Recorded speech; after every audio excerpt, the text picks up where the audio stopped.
Je m'appelle Evelyn Harper, et le jour où j'ai regardé des policiers passer des menottes de métal froid au poignet de ma mère, tandis que je remettais calmement au procureur un enregistreur vocal rempli de ces mensonges chuchotés, j'ai compris ce que l'on ressent quand la justice est rendue. Avez-vous déjà dû devenir votre propre héros quand les personnes qui vous ont élevé ont tenté de vous détruire? Dites-moi d'où vous me regardez dans les commentaires, car cette histoire commence dans un cimetière où j'ai réalisé que j'étais complètement seule.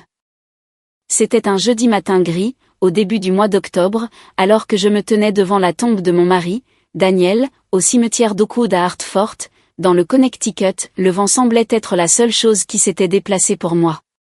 Le prêtre referma son livre doucement. Madame Harper, souhaiteriez-vous un moment seul? Je regardais autour de moi.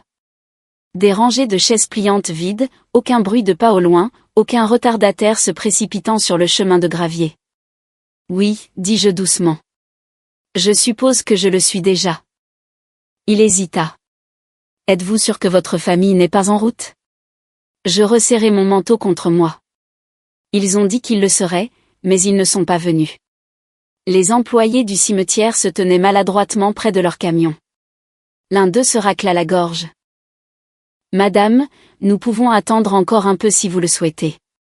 Non, chuchotai-je. C'est bon. Allez-y. Le bruit de la terre frappant le cercueil de Daniel était sourd et définitif. Je gardais les yeux secs par pure obstination. Daniel avait l'habitude de me taquiner parce que je pleurais devant les publicités pour les assurances. Aujourd'hui, je ne pouvais pas verser une seule larme lors de son enterrement. Quand la dernière pelletée fut jetée, je sortis enfin mon téléphone et appelai ma mère. Elle répondit à la 4e sonnerie. Evelyn? Maman, dis-je, la voix plus assurée que je ne l'étais. Où est tout le monde? Un silence trop long. Tout va bien, ma chérie, répondit-elle doucement, d'un ton presque répété. Chacun vit son deuil à sa façon. Je suis à son enterrement, dis-je. C'est généralement là que le deuil se vit. Eh bien, soupira-t-elle doucement. Ton père ne se sent pas de venir, et il y travaille. Nous ne voulions pas t'étouffer. M'étouffer? Il y a 20 chaises vides ici, dis-je en les fixant. Vous ne m'auriez pas étouffé. Un autre silence. Tu as toujours été forte, Evelyn, ajouta-t-elle. Tu n'as pas besoin de spectacle. Un spectacle. Mon mari de 11 ans était mis en terre, et ma mère pensait que la présence de la famille n'était que décorative. D'accord, murmurai-je. C'est ma fille, dit-elle rapidement. Rentre chez toi, repose-toi un peu, et elle raccrocha. La tonalité résonna dans mon oreille plus longtemps qu'elle n'aurait dû. Je restai là, à fixer le nom de Daniel gravé dans le granit frais. Je suppose qu'il n'y a que nous deux, chuchotai-je à la pierre. Le vent se leva, soulevant les bords de mon écharpe noire. Je sentis quelque chose s'installer en moi. Pas de la paix, pas encore. De la clarté. Daniel et moi étions inséparables depuis l'université. C'était le genre d'homme qui rendait un toast brûlé gastronomique simplement par le sourire qu'il vous adressait en vous le tendant. Nous avions tout construit ensemble, notre petit cabinet de conseil, notre maison de ville, notre vie tranquille. Nous n'avions pas d'enfants, bien que nous ayons essayé.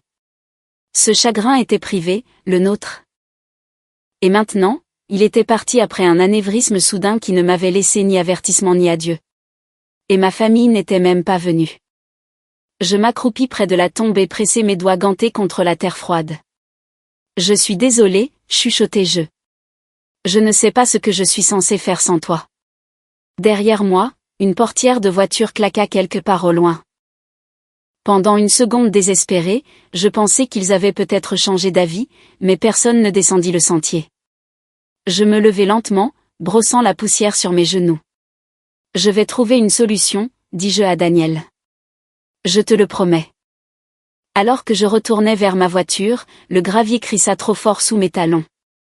Le silence semblait délibéré, intentionnel. À mi-chemin du parking, mon téléphone vibra à nouveau. Un SMS de ma sœur, Lee, maman a dit que l'enterrement s'était bien passé. Appelle-nous plus tard. C'était bien passé. Comme s'il s'agissait d'un rendez-vous chez le dentiste. Je tapais en retour, c'est fini. 3 points apparurent, puis disparurent. Pas de réponse. Je m'assis dans ma voiture et agrippai le volant jusqu'à ce que mes articulations blanchissent. Quelque chose en moi était en train de se briser. Pas bruyamment, pas de façon dramatique, juste doucement, de la même manière que la glace se fend sous la pression. En démarrant le moteur, je regardai une dernière fois les rangées de chaises vides reflétées dans mon rétroviseur. Et pour la première fois depuis la mort de Daniel, une question se forma clairement dans mon esprit: pourquoi ne sont-ils pas venus? Je ne savais pas encore que cet enterrement solitaire n'était que le début.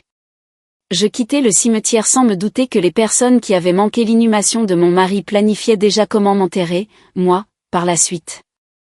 Ce soir-là, à West Hartford, j'étais recroquevillé sur le bord du canapé bleu délavé de Mara Bennett, le seul endroit qui me semblait un tant soit peu sûr après avoir enterré mon mari seul. Mara était ma meilleure amie depuis la première année d'université. C'était le genre de femme qui apportait toujours des collations supplémentaires dans son sac, juste au cas où quelqu'un passerait une mauvaise journée. Quand elle ouvrit la porte de son appartement et vit mon visage, elle ne posa pas de questions. Elle m'attira simplement contre elle. « Tu n'as pas à traverser ça seule », chuchota-t-elle dans mes cheveux. Et ce fut tout. Ce fut la faille dans mon armure. J'éclatai en sanglots. J'étais là-bas, toute seule, sanglotai-je contre son épaule. Pas une seule personne n'est venue, pas même mes parents. Mara se recula, ses mains fermes sur mes bras. Comment ça, ils ne sont pas venus? Ils ont dit que chacun vivait son deuil à sa façon. Ses yeux bruns s'assombrirent instantanément. Evelyn Harper, ce n'est pas du deuil. C'est de la cruauté. L'appartement sentait la camomille et la vanille. Il y faisait chaud, trop chaud pour un mois d'octobre, mais je ne voulais pas que ce confort disparaisse. Elle me guida vers le canapé et enveloppa mes épaules dans une couverture tricotée. Thé, annonça-t-elle en marchant vers la cuisine. Fort, sucré, non négociable. Je réussis à esquisser un rire faible. Tu as toujours aimé donner des ordres. Seulement quand tu oublies que tu as le droit de t'effondrer.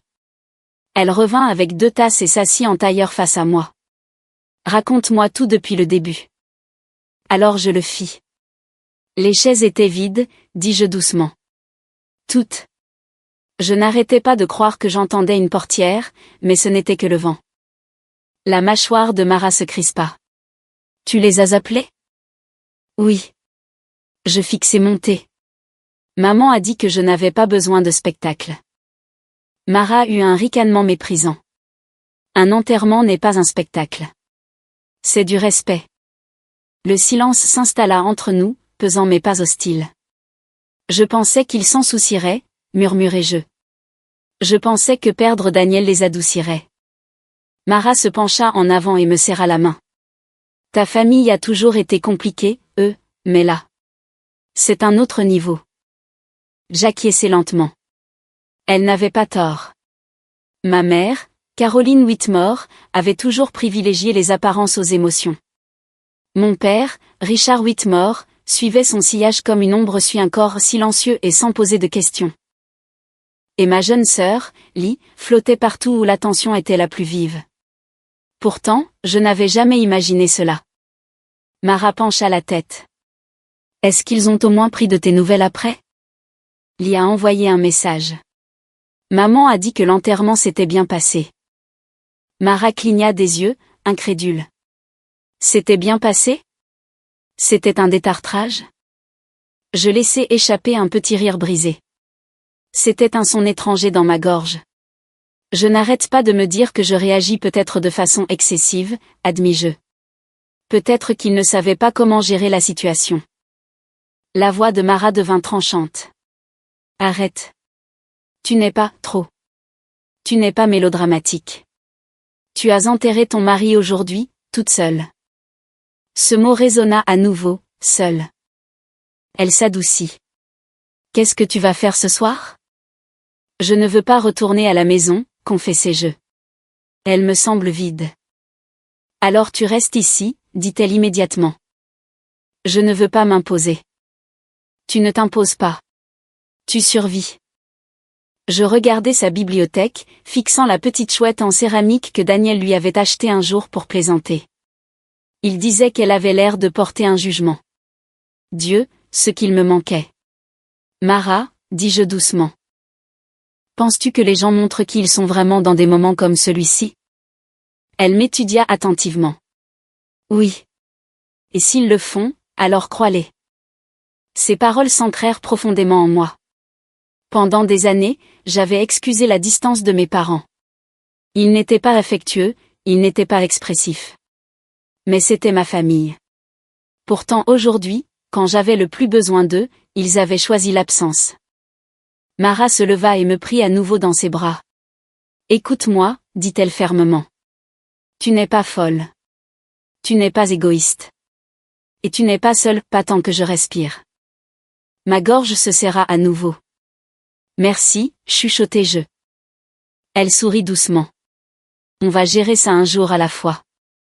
Alors que j'étais allongée sur son canapé plus tard cette nuit-là, fixant le plafond éclairé par la douce lueur d'une lampe, je me remémorais la voix de ma mère. Tu n'as pas besoin de spectacle. Peut-être avait-elle raison sur un point. Je n'avais pas besoin de spectacle. J'avais besoin de la vérité. Et mon instinct me disait que ce qui se tramait sous le calme poli de mes parents était bien plus grave que de simples condoléances manquées. Je fermai les yeux, laissant enfin l'épuisement m'emporter, sans savoir que le lendemain matin allait briser ma compréhension de l'héritage de Daniel et de ma place au sein de ma propre famille. Le lendemain matin, dans le centre-ville de Hartford, j'entrai dans le cabinet d'avocat Clemens Endro, les yeux gonflés, vêtu d'un manteau noir, habité par l'engourdissement tranquille de quelqu'un qui n'a plus de larmes. Le bureau n'était que parois de verre et sol de marbre poli, trop propre pour le deuil. Une réceptionniste au chignon impeccable m'adressa un sourire compatissant. Madame Harper? Oui, Monsieur Clemens vous attend. Je la suivis dans un couloir qui sentait discrètement l'encaustique au citron. Daniel s'était toujours occupé de nos documents juridiques. J'étais ici pour signer les autorisations d'obsèques, les documents d'assurance, les formalités finales. Monsieur Thomas Clemens se leva à mon entrée. Il avait une soixantaine d'années, les cheveux argentés soigneusement coiffés en arrière et des lunettes à monture métallique posées bas sur son nez. Daniel lui faisait entièrement confiance. Evelyn, dit-il doucement en me tendant la main. Je suis vraiment désolé pour votre perte. Merci, répondis-je en m'asseyant en face de son large bureau en chêne. Il joignit les mains. Je sais que c'est difficile, alors je vais essayer d'être clair et simple. Je vous en remercie. Nous avons d'abord passé en revue quelques formulaires de la paperasse standard. Ma signature me semblait étrangère, comme si une autre main guidait le stylo. Puis il marqua une pause. Il y a quelque chose que vous devez voir, dit-il prudemment. Mon estomac se noua. Quel genre de chose? Il tourna un dossier vers moi et l'ouvrit. Daniel a mis à jour son testament il y a 8 mois. Je m'en souviens. J'acquiesçai faiblement. Il a dit que c'était juste par précaution. Monsieur Clemens ajusta ses lunettes.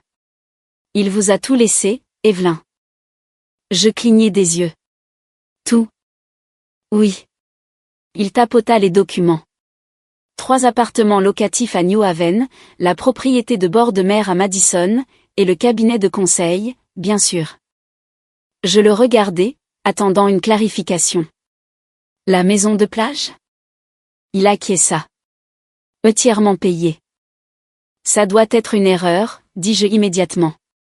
Daniel disait toujours que cette propriété était encore en cours d'examen d'investissement. Monsieur Clemens esquissa un petit sourire entendu. Daniel a finalisé l'achat pur et simple au printemps dernier. Mon cœur se mit à battre la chamade, pas de chagrin cette fois, mais de choc. Les appartements, chuchotai-je.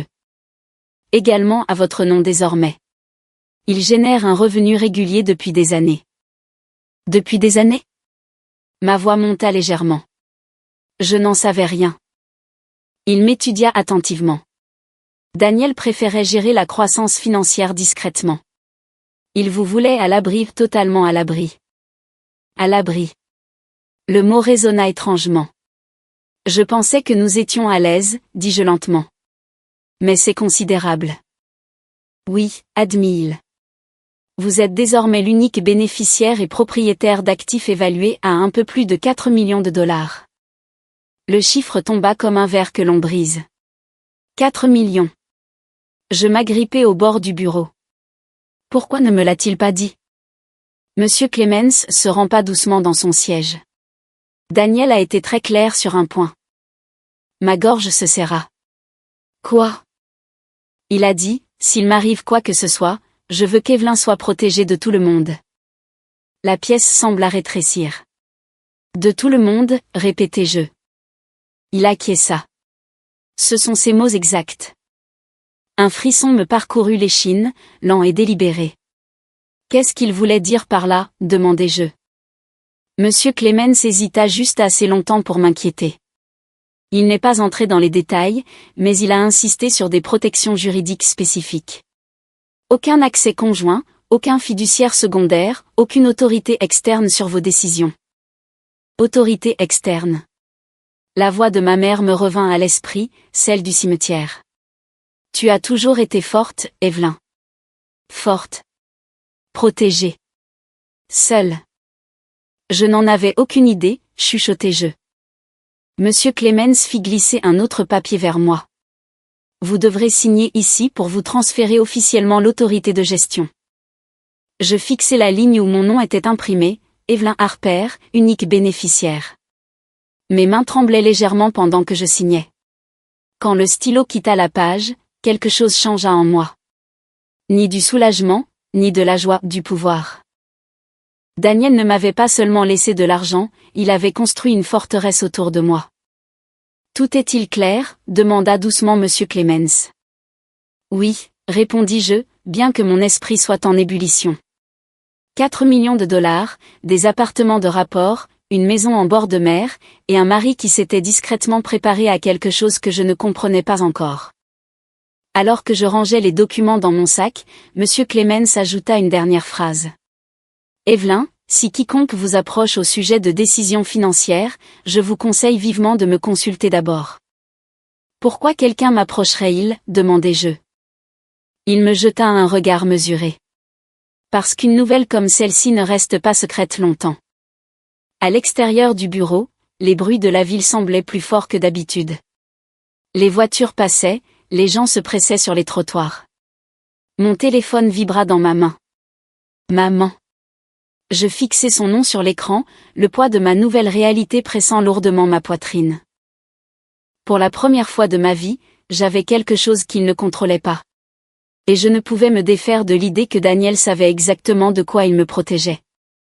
Ce soir-là, dans la maison de style colonial de mes parents à West Hartford, je me tenais pieds nus dans le couloir sombre, ma valise encore à la main, écoutant ma mère planifier ma chute. Je ne leur avais pas parlé de l'héritage, pas encore. Mais quelque chose dans la voix de ma mère au téléphone plutôt trop mielleuse, trop impatiente, m'avait rendue inquiète. Viens rester avec nous quelque temps, avait-elle insisté. Tu ne devrais pas être seule dans cette grande maison. Cela semblait attentionné, c'était stratégique. La porte d'entrée n'était pas verrouillée quand je suis arrivée vers minuit. La maison sentait le produit au citron et le ragoût de bœuf, inchangé depuis mon enfance. Je me glissai à l'intérieur sans bruit, ne voulant réveiller personne. En passant devant la cuisine, j'entendis des voix basses, intenses. Je me figeai. Ma mère, Caroline Whitmore, se tenait près de l'évier, sa silhouette se découpant nettement sous la suspension. Mon père, Richard, était assis à la table, les épaules voûtées. Une fois que le médecin l'aura déclaré inapte, nous prendrons le contrôle, chuchota ma mère. Mon sang ne fit qu'un tour. Elle ne verra rien venir. Mon père se racla la gorge. Caroline, sommes-nous sûrs que c'est nécessaire? Bien sûr que c'est nécessaire, trancha-t-elle doucement. Daniel lui a tout laissé. Tout. Elle ne peut pas assumer ce genre de responsabilité dans son état actuel. Mon cœur cogna contre mes côtes. Comment le savait-elle? Elle vient d'enterrer son mari, continua ma mère. Elle est fragile. L'instabilité émotionnelle est facile à documenter. Tout de même, marmonna mon père, la faire déclarer incapable. C'est temporaire, coupa-t-elle. Juste le temps pour nous d'intervenir en tant que tuteur. Tuteur. Le mot fut comme une lame glissant sous ma peau. On commencera doucement, ajouta calmement ma mère. Juste quelques sédatifs dans son thé assez pour qu'elle semble confuse lors de l'évaluation. J'arrêtai de respirer. La chaise de mon père grimaça. Et le médecin? Il a déjà compris la situation. Le docteur Kessler nous est redevable. Mes doigts se serrèrent sur la poignée de ma valise jusqu'à ce que mes articulations me fassent mal. Il n'était pas en deuil, il se préparait. Il se préparait à me dépouiller légalement de tout ce que Daniel m'avait laissé. Dire que, soupira ma mère d'un ton presque théâtral, Daniel croyait probablement qu'il la protégeait. Me protéger? L'ironie était étouffante. Mon père baissa encore la voix. Et si elle refuse de voir le médecin? Elle ne refusera pas, dit ma mère avec assurance. J'insisterai. Je dirai que je m'inquiète pour sa santé mentale. Elle a confiance en moi. Le couloir sembla soudain trop petit, trop étroit. J'étais à 6 mètres des gens qui m'avaient élevé, et ils ressemblaient à des étrangers complotant le rachat d'une entreprise, sauf que l'entreprise, c'était moi. Je me forçais à reculer silencieusement, chaque pas délibéré. Mon pouls tambourinait à mes oreilles, mais je n'osais laisser le plancher me trahir. Une fois l'escalier atteint, je montai dans la chambre d'amis et fermai la porte sans un bruit. Mes mains tremblaient violemment maintenant. Sédatif. Incapable. Tutelle. Les mots de Daniel au bureau de l'avocat résonnèrent dans ma tête, je veux qu'Evelyn soit protégée de tout le monde. Il savait. Ou du moins, il soupçonnait. Je me laissai tomber sur le bord du lit, fixant le papier peint floral de mes étés d'enfance. Le chagrin que j'avais ressenti au cimetière était tranchant et vide.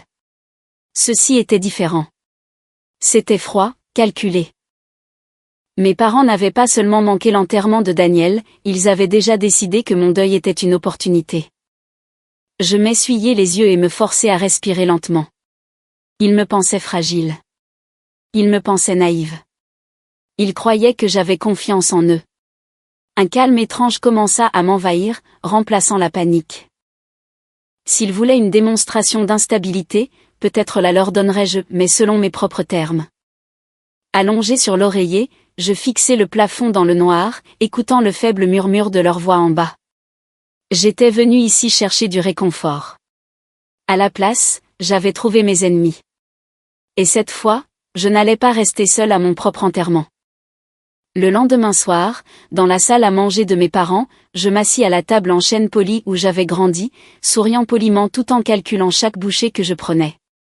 Ma mère avait préparé un ragoût de bœuf, mon plat d'enfance préféré. Quelle attention!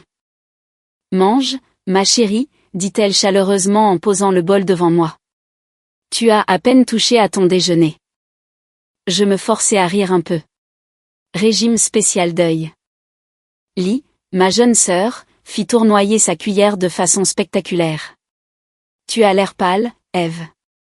Maman s'est tellement inquiétée pour toi. Tellement inquiète. Je remarquai quelque chose immédiatement.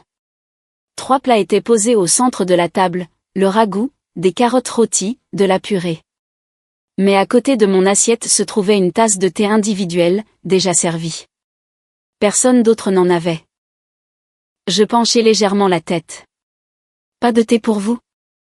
Oh, nous prendrons le nôtre plus tard, répondit ma mère avec fluidité. Ce mélange aide à lutter contre le stress. Comme c'est pratique, murmurai-je. Qu'est-ce que tu as dit? Demanda-t-elle, son sourire imperturbable. Ça sent bon. Mon père se racla la gorge, les yeux fixés sur son assiette. Tu devrais te reposer davantage, Evelyn. J'ai bien dormi, dis-je d'un ton léger. Lee se pencha en avant. Maman a dit que tu étais distraite ces derniers temps, que tu l'avais appelée 2 fois pour la même chose. Je regardai ma mère. Elle poussa un soupir compatissant. C'est compréhensible. Le traumatisme fait ça. Je ne me souviens pas avoir appelé 2 fois. C'est bien ce que je dis, dit-elle doucement. C'était là. Le récit était en place, la veuve confuse, instable. Je pris la louche et me servis directement dans le plat de ragoût commun au lieu de toucher au bol placé devant moi. Le sourire de ma mère vacilla un court instant. « Tu ne veux pas celui-là » demanda-t-elle. « Je préfère me servir moi-même » répondis-je. Ça m'aide à rester orienté. Orienté, répéta Lee avec un petit rire. Tu n'es pas en zone de guerre. Non, dis-je calmement. Juste prudente. L'atmosphère changea. Mon père remua sur sa chaise. Caroline, laisse-la peut-être manger tranquillement. Ma mère posa soudain sa main sur la mienne et la serra. Ma chérie, nous sommes de ton côté. Son contact me parut clinique. Je sais, dis-je doucement. Elle rapprocha la tasse de thé de moi. Bois avant que ça ne refroidisse. Je la regardai. La vapeur s'en échappait en paresseuse volute. Daniel disait toujours que mon instinct était d'une précision agaçante. En cet instant, il hurlait. Je vais le faire, répondis-je. Mais à la place, je levai mon verre d'eau et pris une gorgée. Lee se mit à parler rapidement de la rupture d'une collègue trop rapidement. Son ton était trop enjoué, comme si elle avait répété sa normalité. « Maman, tu as pris ce rendez-vous » demanda-t-elle avec désinvolture. « Oui » répondit ma mère sans hésiter. « Le docteur Kesley peut la voir vendredi matin. » Mon pouls cogna une fois. « Oh » dis-je, gardant une voix légère. « Pourquoi faire ?»« Juste un bilan de santé » répondit ma mère. « Après tout ce que tu as traversé. » Quelle attention. Elle se rapprocha. « Nous avons peur que tu prennes des décisions impulsives. Comme garder mon propre héritage. » « J'apprécie votre sollicitude, dis-je. » Le thé restait intact. Les yeux de ma mère n'arrêtaient pas d'y revenir. Lee le remarqua. « Sérieusement, bois-le.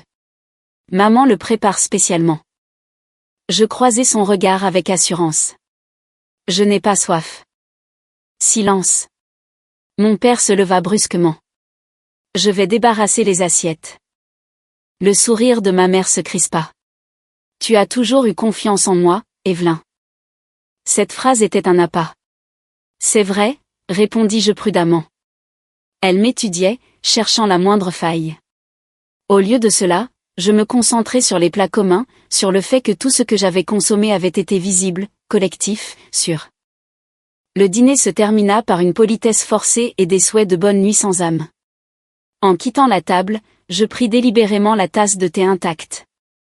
Ce serait dommage de gâcher ça, dis-je d'un ton léger. Les épaules de ma mère se relâchèrent d'un cran. À l'étage, dans la salle de bain d'amis, je verrouillai doucement la porte. Puis je versai le thé directement dans le lavabo. Le liquide tourbillonna dans la bonde comme un secret. Je rinçai la tasse, la remplis d'eau tiède du robinet et redescendis. Je me sens déjà mieux, annonçai-je doucement. Le sourire de ma mère revint, victorieux. Mais quand je croisai son regard, quelque chose d'indicible passa entre nous. Elle me pensait en train de sombrer, je savais qu'elle complotait. Et pour la première fois, je n'avais pas peur. J'observais. Le lendemain soir, dans le salon de mes parents, j'étais installé dans le fauteuil près de la fenêtre, faisant semblant de lire en attendant que la représentation commence.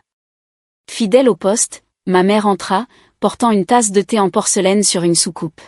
« Je t'ai préparé un autre mélange, dit-elle gentiment. Ça aide à dormir. » Quelle attention, répondis-je en baissant mon livre. Elle me la tendit avec précaution, surveillant mes mains comme si elle pouvait me trahir. Mon père restait dans l'encadrement de la porte. « Bois-le pendant qu'il est chaud », ajouta-t-il presque mécaniquement. Je portai la tasse à mes lèvres. Je m'arrêtai. Souris. En fait, dis-je d'un ton léger. Je devrais d'abord arroser cette fougère. Elle fait grise mine. Une grande fougère en pot trônait près de la télévision, avec une terre assez épaisse pour engloutir des secrets.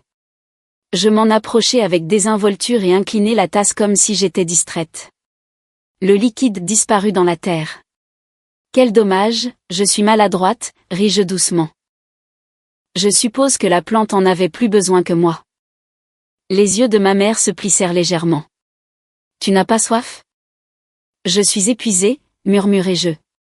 J'ai l'impression d'être dans le brouillard. Ce mot résonna magnifiquement dans l'air, brouillard. Ma mère échangea un regard rapide avec mon père. Tu vois, chuchota-t-elle. Ça commence. Je fis semblant de ne pas entendre. Le lendemain matin, j'entamai la phase 2. Je bougeais plus lentement que d'habitude, laissais mes épaules s'affaisser et me répétais une fois au petit déjeuner. Est-ce que j'ai déjà demandé quel jour on est, marmonnai-je. La fourchette de lit s'immobilisa en l'air. Oui. 2 fois. Oh, dis-je faiblement. L'inquiétude de ma mère rayonnait comme un projecteur. Richard, nous ne pouvons plus ignorer la situation. J'imagine que non, soupira mon père. Vers le milieu de la matinée, nous étions en voiture vers le cabinet du docteur Kessler. Le bâtiment était petit, en briques, discret, une médecine de famille, respectable. À l'intérieur, la salle d'attente sentait vaguement l'antiseptique et la menthe poivrée. Ma mère garda sa main sur mon genou tout le temps. Réponds juste honnêtement, chuchota-t-elle. Pas besoin de faire d'efforts. Je vais essayer, soufflai-je, écarquillant les yeux juste assez pour paraître incertaine. Le docteur Harold Kessler nous accueillit avec un sourire pincé. Il avait la cinquantaine, une moustache soigneusement taillée, une alliance en or poli et brillante. Evelyn, dit-il chaleureusement. J'ai été tellement désolé d'apprendre pour Daniel. Merci, répondis-je doucement. Il désigna la salle d'examen. Parlons en privé. Ma mère hésita. Nous préférerions rester. Le docteur Kessler ajusta ses lunettes. Procédure standard. À contre-cœur, ils sortirent. Une fois la porte fermée, son expression changea, professionnelle, scrutatrice. Comment vous sentez-vous vraiment, demanda-t-il. Je laissai mes épaules s'affaisser. Fatigué, dis-je, d'un ton triste mais lucide. Il m'observa attentivement. Vos parents s'inquiètent de votre confusion. Je vis un deuil, répondis-je avec assurance. Ce n'est pas de la confusion. Il testa ma mémoire, les dates, l'actualité, des tâches cognitives simples. Je répondis à chaque question calmement, précisément. Son stylo s'arrêta. Evelyn, dit-il prudemment. Vous ne présentez aucun signe de trouble cognitif. Je ne le pensais pas non plus. Il m'étudia un instant de plus, puis baissa la voix. Êtes-vous en sécurité chez vous? La question fut plus lourde que tout le reste de la journée. Oui, répondis-je après un temps. Pour l'instant. Quand mes parents revinrent, les yeux de ma mère fouillèrent son visage avec impatience. Alors, demanda-t-elle. Le docteur Kessler se racla la gorge. Je ne vois aucun fondement médical pour déclarer Evelyn inapte mentalement. Silence. Mais elle est distraite, insista ma mère. Elle est en deuil, corrigea-t-il doucement. Ce n'est pas de l'incompétence. L'y remua, mal à l'aise. Mon père sembla soulagé, ou était-ce de la déception? La prestance de ma mère se fissura juste une seconde. Je vois, dit-elle sèchement. Je levai lentement les yeux. J'imagine que j'avais juste besoin de repos. Le docteur Kessler me jeta un regard subtil, presque désolé. En quittant le cabinet, ma mère marchait d'un pas vif, ses talons claquant sèchement sur le carrelage. Sur le parking, elle se tourna vers moi. Tu nous as fait honte. Je penchai la tête. Parce que je suis en bonne santé? Son sourire revint, mais plus mince cette fois. Ce n'est pas fini, dit-elle doucement. Je croisai son regard sans ciller. Je sais. Car le jeu avait officiellement commencé. Et cette fois, je n'étais pas la veuve fragile. C'était moi qui imposais le rythme. Cette nuit-là, dans ma chambre d'enfant, je restais éveillée à fixer le plafond, écoutant le ronronnement familier de la maison et réalisant qu'elle n'était plus mon foyer. Ma mère était restée trop calme après le rendez-vous chez le médecin, trop posée. Cela m'effrayait plus que sa colère. À 1h17 du matin, je me glissai hors du lit. Le couloir était sombre, à l'exception de la faible lueur de la veilleuse près de l'escalier. Je marchai lentement, pieds nus, évitant la 3e marche en partant du haut, celle qui grinçait toujours. Dans ma paume se trouvait un minuscule enregistreur vocal numérique que Mara utilisait autrefois pour des interviews dans son travail de marketing. Elle me l'avait donné plus tôt dans la soirée, quand je lui avais tout raconté. S'il prépare quelque chose, m'avait-elle dit fermement en le pressant dans ma main, obtiens une preuve. Maintenant, mon pouls tambourinait à mes oreilles alors que je m'accroupissais devant la chambre de mes parents. Leur porte était fermée. Des murmures étouffés en provenaient. Je n'hésitais pas. Au lieu de cela, je me dirigeais vers la bouche d'aération du couloir, juste devant leur chambre. La vieille grille métallique était reliée à leur conduit de chauffage. Le son s'y propageait comme un potin dans une église. Je dévissai la grille avec précaution, grimaçant au faible frottement du métal. À l'intérieur, je fixai l'enregistreur avec une bande de ruban adhésif double face, le pressant fermement contre la paroi du conduit. Mes mains étaient stables. Cela m'étonna. Une fois la grille remise en place, je remontai silencieusement. De retour au lit, j'expirai pour ce qui me sembla être la première fois de la nuit. S'ils voulaient jouer, ils allaient être servis. Le lendemain matin, je partis tôt sous prétexte d'avoir besoin d'air et conduisis directement jusqu'à l'appartement de Mara. Dès qu'elle ouvrit la porte, je m'effondrai dans ses bras. Ils n'ont pas fini, chuchotai-je. Je sais, dit-elle doucement en me guidant à l'intérieur. Assieds-toi. Son appartement me semblait être un territoire neutre, sûr et chaleureux. Elle me tendit une tasse de café, fort et sans détour. Raconte-moi tout. Je lui racontai le rendez-vous chez le médecin, la fureur sourde de ma mère, l'enregistreur maintenant caché dans le conduit.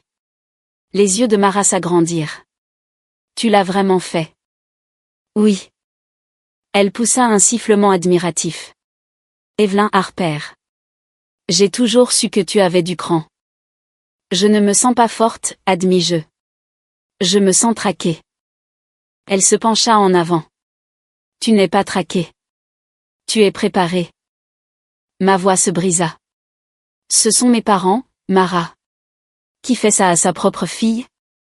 Le genre de personne qui voit une opportunité là où il n'y a que du chagrin, dit-elle sans détour. Les larmes coulèrent avant que je ne puisse les arrêter. Ils veulent me déclarer inapte. Ils veulent le contrôle sur tout ce que Daniel m'a laissé.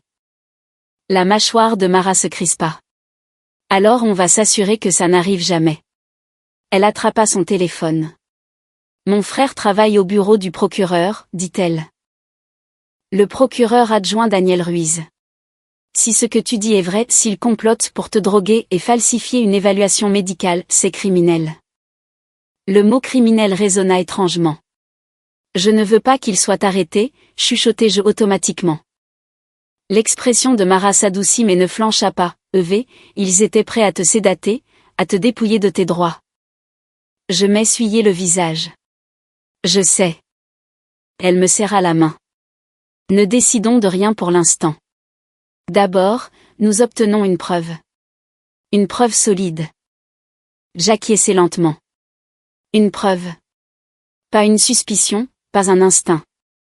Une preuve tangible. Mon téléphone vibra sur la table. Un SMS de ma mère, rentre pour le dîner. Nous devons parler. Mara haussa un sourcil. Qu'est-ce que tu vas faire, demanda-t-elle. Je fixai le message, sentant ce calme désormais familier s'installer dans ma poitrine. Je rentre à la maison, dis-je doucement. Et je vais écouter. Ce soir-là, je revins à la maison avec un sourire poli et les yeux baissés. Ma mère m'accueillit à la porte avec une chaleur troublante. Te voilà enfin, dit-elle. Nous étions inquiets. Ne le sois pas, répondis-je doucement. Mais en entrant, je jetai un bref coup d'œil vers la grille d'aération du couloir. L'enregistreur était toujours là, toujours aux aguets. Et pour la première fois depuis l'enterrement de Daniel, je ressentis quelque chose de plus fort que le chagrin, de la stratégie. Cette nuit-là, dans ma chambre d'enfant, la porte verrouillée et les lumières éteintes, je m'assis en tailleur sur le sol et j'appuyai sur lecture. Le petit voyant rouge de l'enregistreur cligna une fois. De la friture.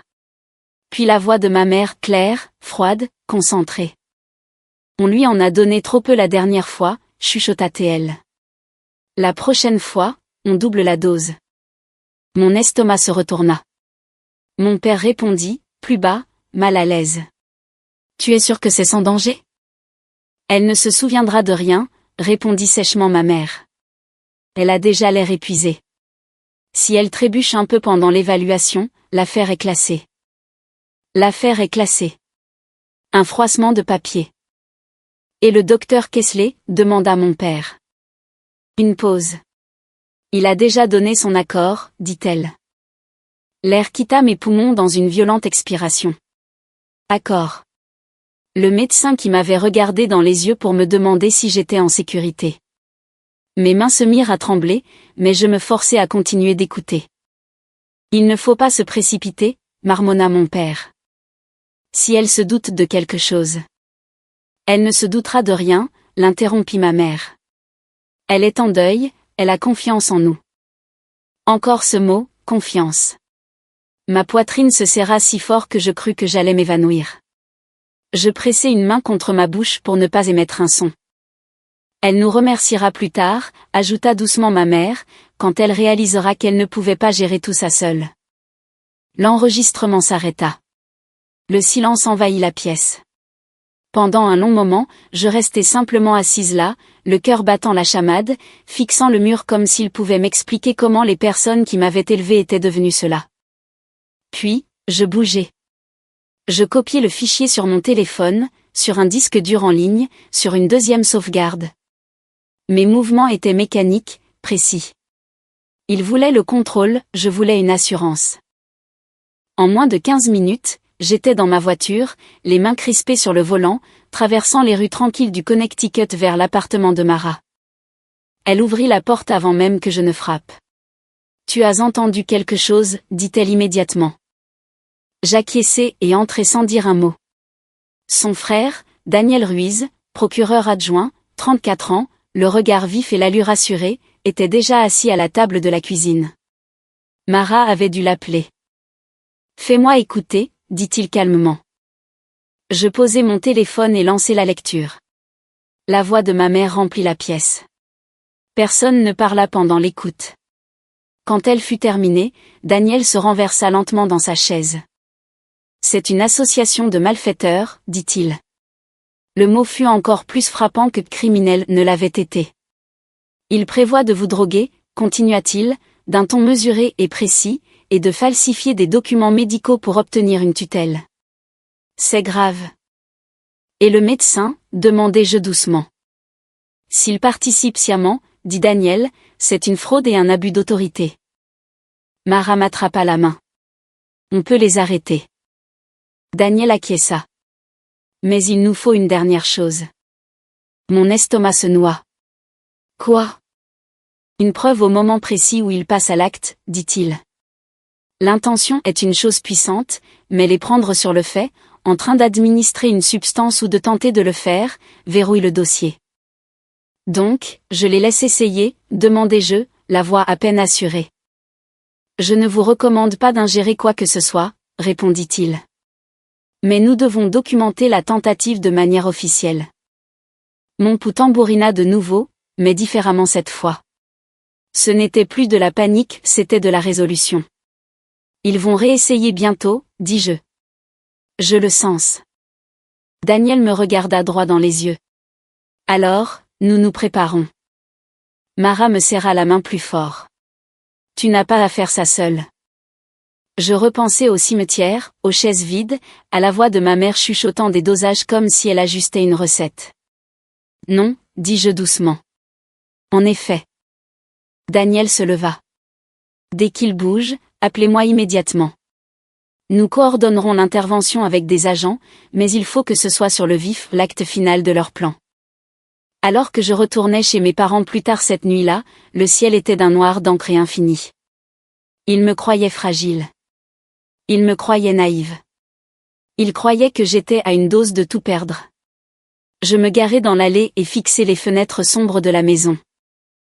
À l'intérieur, ma mère dormait probablement paisiblement, confiante, certaine d'avoir le contrôle.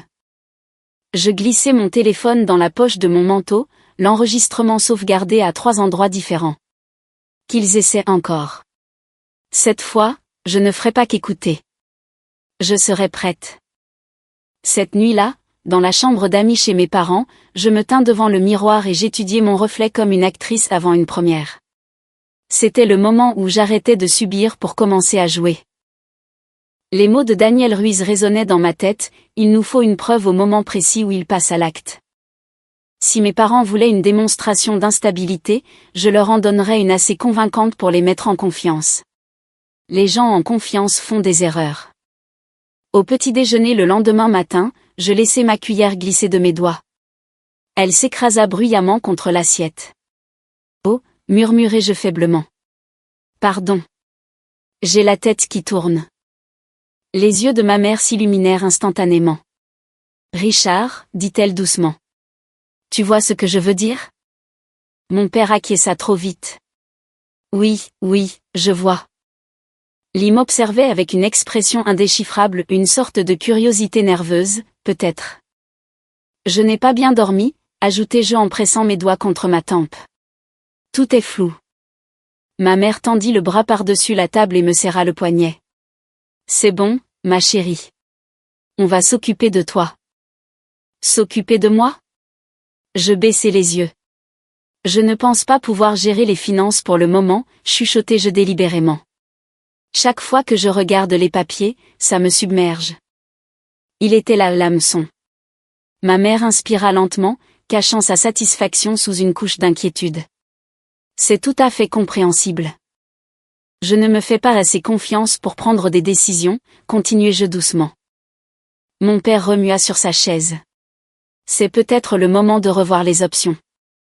Oui, approuva ma mère. Une aide temporaire, juste le temps que tu sois stable. Je laissai une larme couler sur ma joue. Je ne veux rien gâcher. Tu ne gâcheras rien, m'assura-t-elle d'une voix mielleuse. On va veiller à ça. Je m'excusai et montai à l'étage, verrouillant la porte derrière moi. Mes mains tremblaient, non pas de peur, mais d'adrénaline. Je sortis mon téléphone et envoyai un seul SMS à Daniel Ruiz, ils sont en train de bouger. Sa réponse arriva quelques secondes plus tard, n'ingérez rien si vous pouvez l'éviter. Faites traîner les choses jusqu'à ce qu'il passe à l'acte. J'expirai lentement. On y était. Ce soir-là, ma mère insista pour préparer du thé à nouveau. Une tasse différente, le même sourire. Tu as besoin de repos, dit-elle en me la posant doucement entre les mains. Mon père se tenait derrière elle, silencieux mais vigilant. Lee restait près de la porte. Tous les regards étaient fixés sur moi. Je levai la tasse. Mon cœur battait si fort que je me demandais s'il pouvait l'entendre. Bois, m'encouragea doucement ma mère. Je pris une petite gorgée. Amère. Suspect. Mais j'avalai, pas assez pour être sédatée, juste assez pour être convaincante. En quelques minutes, je laissai mon corps s'affaisser. La pièce tangua parce que je l'avais décidé. Je ne me sens pas bien, chuchotai-je, laissant la tasse glisser de mes doigts. Elle se brisa sur le parquet. Ma mère m'attrapa par les épaules. Richard, maintenant. Mon père attrapa son téléphone. Appelle le docteur Kessler, ordonna-t-elle. À travers mes paupières mi-closes, je les observais. Ce n'était pas de la panique, c'était une chorégraphie. Lee s'agenouilla près de moi. EV, tu m'entends? Je laissai mes mots s'embrouiller. Tellement fatiguée. Ma mère écarta tendrement une mèche de cheveux de mon visage. Ça va aller, ma chérie. On va régler ça. Régler ça. Bruit de pas, urgence, mouvement. La voix de mon père au téléphone, c'est en train d'arriver. Elle décline rapidement. Je me concentrai pour respirer régulièrement, pour rester consciente, pour attendre. Parce qu'à l'extérieur de cette maison, des policiers se préparaient déjà. J'étais entrée dans leur piège de mon plein gré. Nous allions maintenant voir sur qui il allait se refermer. Alors que ma mère me caressait les cheveux et me murmurait des paroles rassurantes, je réalisais quelque chose de glaçant, elle croyait sincèrement faire ce qu'il fallait. Cela la rendait plus dangereuse, mais cela la rendait aussi imprudente. Et les gens imprudents laissent des preuves. Je laissai ma tête rouler sur le côté, mes paupières papillonnant. Aide-moi, soufflai-je faiblement. C'est ce que je fais, chuchota-t-elle en retour. Oui, elle le faisait, mais pas de la manière qu'elle imaginait. Et pour la première fois depuis la mort de Daniel, je ressentis quelque chose de plus fort que le chagrin, le contrôle. Ce soir-là, dans le salon de mes parents, j'étais à moitié affalée contre les coussins du canapé, forçant mon corps à paraître plus lourd qu'il ne l'était alors que ma mère resserrait sa prise sur mes épaules. Elle s'éteint, dit mon père avec urgence dans son téléphone. On a besoin de vous maintenant. Le docteur Kesley arriva en moins de 20 minutes. Trop vite. Il entra avec une sacoche médicale en cuir et une expression soigneusement empreinte d'inquiétude. Evelyn, dit-il en s'agenouillant près de moi. Vous m'entendez? Je laissai mes paupières papillonner. Oui, murmurai-je faiblement. Ma mère se tenait derrière lui, une main pressée de façon théâtrale contre sa poitrine. Elle a bu son thé, et puis elle s'est effondrée. Effondrée. Quel mot pratique. Le docteur Kesley vérifia mon pouls, balaya mes yeux avec une lampe stylo et posa des questions d'orientation simples. En quelle année sommes-nous? Je marquai une pause délibérée. 2026, chuchotai-je, alors que nous étions effectivement en 2026, c'était assez proche pour sembler erroné. Ma mère inspira brusquement. Quel mois, insista-t-il. Mars, dis-je faiblement. C'était octobre. Mon père faisait les 100 pas dans la pièce. Elle décline. Le docteur Kesley se rassit sur ses talons, sortant un presse-papier de son sac. J'ai passé en revue les inquiétudes précédentes, dit-il calmement. Combinées à cet épisode aigu. Il ne finit pas sa phrase. Il n'en avait pas besoin. Mon cœur tambourinait à mes oreilles alors que je le regardais commencer à remplir les documents. On y était, le certificat d'incapacité temporaire, la recommandation pour une tutelle financière supervisée. Ma mère s'agenouilla près de lui. Est-ce que c'est suffisant? Ça le sera, répondit-il doucement. Compte tenu de son deuil récent et de sa confusion manifeste. Confusion manifeste.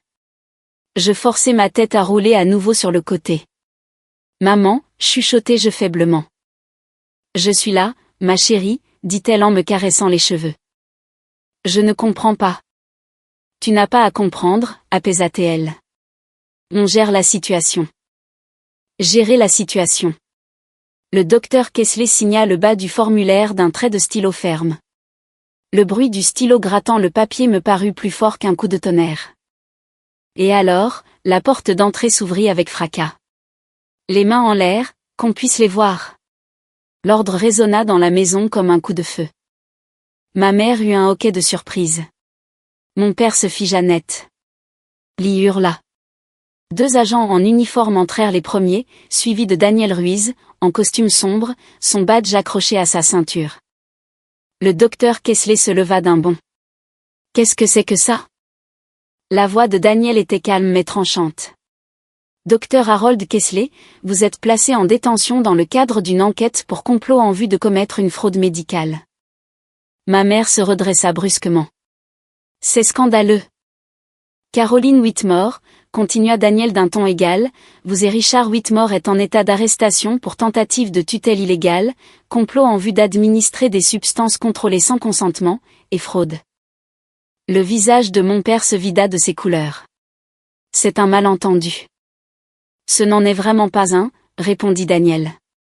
Un agent s'avança, guidant doucement mais fermement les mains de ma mère derrière son dos.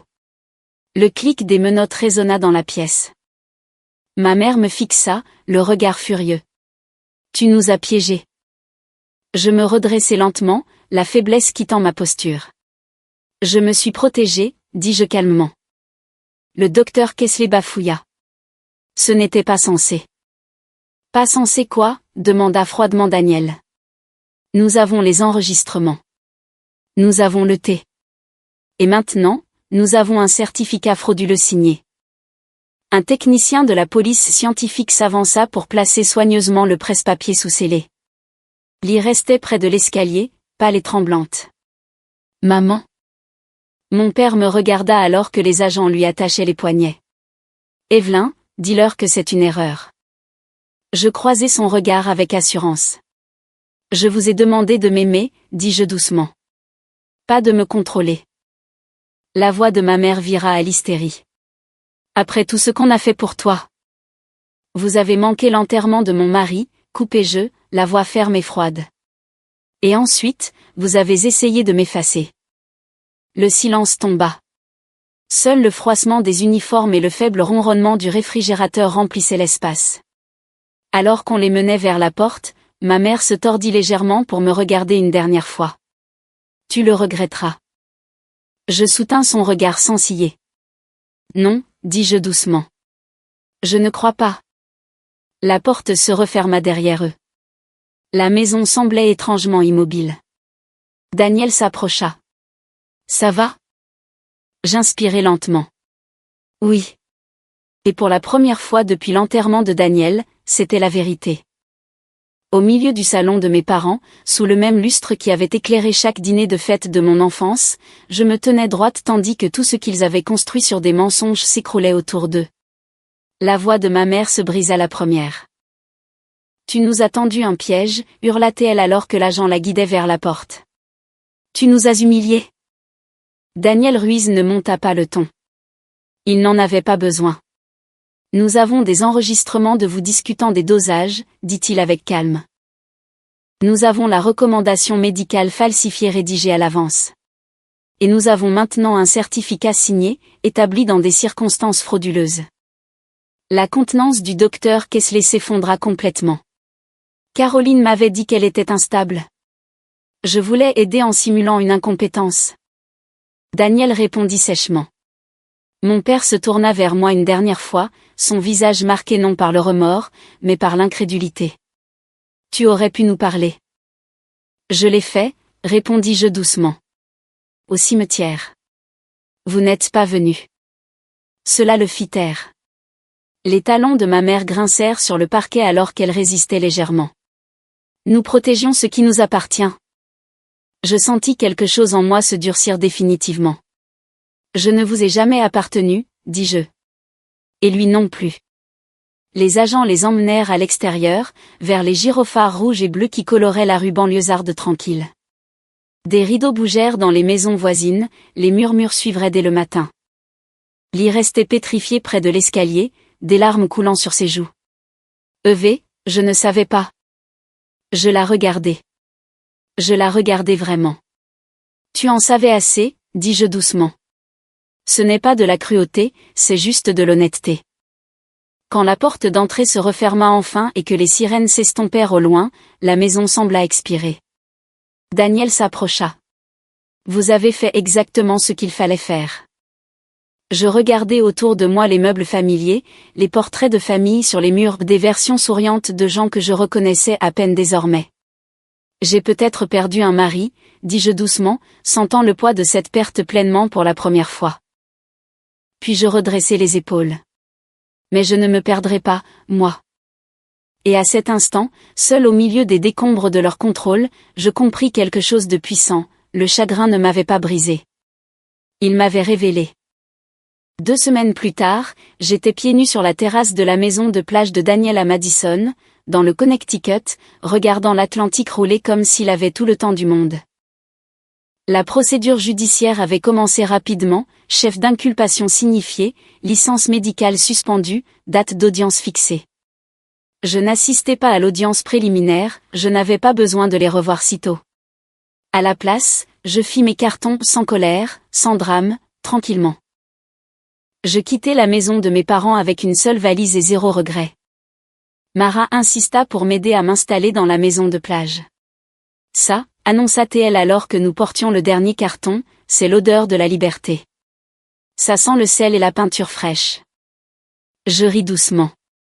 La maison était plus petite que dans mon souvenir, des volets blancs, de larges fenêtres face à l'océan. Daniel avait toujours dit que ce serait notre refuge pour un jour. J'imagine que ce jour est arrivé différemment de ce que nous avions prévu. Mara me tendit un verre de vin et le choqua contre le mien. Au nouveau départ, dit-elle. Et au coucher de soleil sur la mer, ajoutai-je. Nous restâmes ensemble à la rambarde alors que le ciel devenait doré, puis violet. Pour la première fois depuis le cimetière, le deuil me semblait propre, au lieu d'être étouffant. Je repense souvent à ce que ta mère a dit, murmura prudemment Mara. Sur le fait de protéger ce qui était à elle. Je fixai l'horizon. Je n'ai jamais été une propriété, répondis-je. Et l'héritage de Daniel non plus. Elle sourit. Tu es différente, tu sais. Comment ça? Plus forte. Plus vive. Je laissai la brise soulever mes cheveux. Non, dis-je doucement. Juste éveillée. Cette nuit-là, seule dans la chambre principale surplombant l'eau, j'ouvris les fenêtres et laissai le bruit des vagues remplir le silence. La maison ne me semblait pas vide, elle me semblait méritée.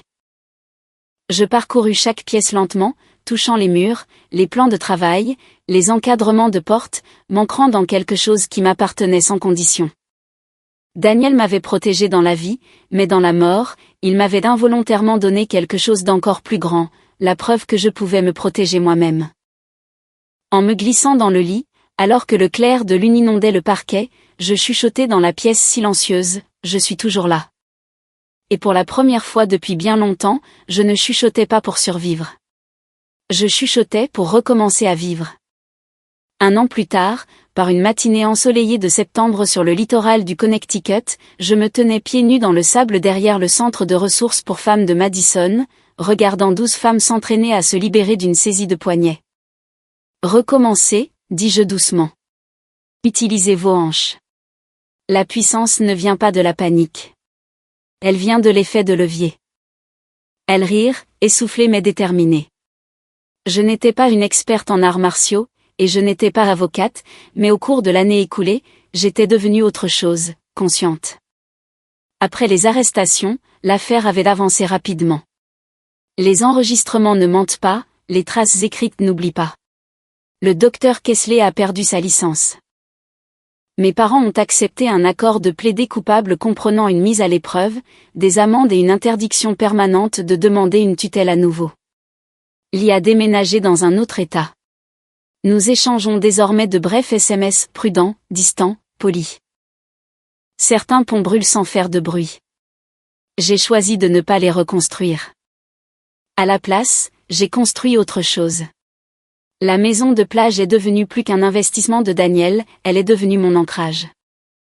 Les matinées commençaient par un café sur la terrasse, les après-midi par la gestion des appartements que Daniel m'avait laissés, et les soirées par de longues promenades au bord de l'eau où je lui parlais non plus dans la douleur, mais dans la gratitude. Mara aimait plaisanter en disant que j'étais devenue une Evelyn version bord de mer, et elle avait raison. Mais la véritable transformation s'est produite lorsqu'une femme nommée Teresa s'est présentée au centre de ressources l'hiver dernier. Elle avait failli être placée sous tutelle financière par un ex-partenaire prétendant qu'elle était émotionnellement instable. La phrase m'a frappée comme un sentiment de déjà-vu. Je l'ai aidée à tout documenter. Je l'ai mise en contact avec Daniel Ruiz. Je me suis assise à ses côtés au tribunal. Quand le juge a rejeté la demande, Teresa m'a serré la main et a chuchoté « Vous m'avez sauvée ». Ce n'était pas le cas. J'avais simplement reconnu le schéma. Le bouche à oreille a fait son œuvre discrètement. Bientôt, je me suis retrouvée à faire du bénévolat 2 fois par semaine, enseignant des techniques de base d'autodéfense, mais plus important encore, sensibilisant aux questions juridiques. Qu'est-ce qu'une tutelle ? Demandai-je au groupe. Comment documenter une coercition ? Quels sont vos droits ? Le cours d'aujourd'hui s'est terminé sous les applaudissements et les visages rougis. Alors que les femmes ramassaient leurs sacs, l'une d'elles, jeune, 23 ans peut-être, s'est attardée. Je ne pensais pas être assez forte, admit-elle doucement. Je souris. On n'a pas besoin d'une foule pour reprendre son pouvoir, lui dis-je. On a juste besoin de clarté. La brise marine emporta mes mots, mais elle hocha la tête comme si elle allait s'y accrocher. Une fois que tout le monde fut parti, je marchai seul vers le rivage. Le soleil se reflétait sur l'eau en éclats d'or. Il y a 1 an, je me tenais près d'une tombe en pensant avoir tout perdu. Maintenant, je comprenais quelque chose de différent, la perte ne vous efface pas, elle vous révèle. Je m'accroupis, laissant les vagues couler sur mes doigts. J'ai tenu ma promesse, chuchotai-je à l'horizon. J'ai trouvé la solution. L'absence de Daniel ne ressemblait plus à une plaie ouverte, elle ressemblait à une fondation. En remontant vers le centre, le sable chaud sous mes pieds, je jetai un regard à la maison au loin. Ce n'était plus seulement une maison de plage, c'était une preuve.